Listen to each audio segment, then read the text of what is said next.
Müdafiə Nazirliyinin dəstəyi və Azərbaycan Alpinizm Federasiyasının təşkilatçılığı ilə Zirvələrin Qalibi adlı dırmanma yarışı keçirilib. Yarışın məqsədi hərbi qulluqçuların fiziki-psixoloji hazırlığının və dağ şəraitində fəaliyyət bacarıqlarının inkişaf etdirilməsidir. Yarışda 10 nəfər hərbi qulluqçu müxtəlif dırmanma divarlarında güclərini sınayıblar. Yarışın sonunda qaliblərə mükafatlar təqdim olunub.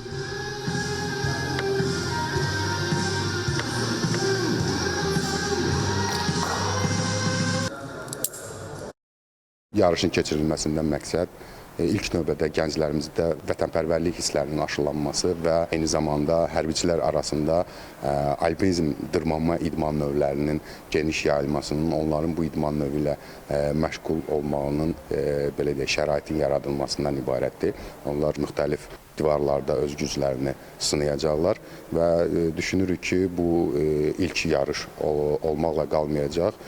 Növbəti aylarda digər hərbi qurumlar, hərbi bölmələr arasında bu yarışların keçirilməsi nəzərdə tutulur.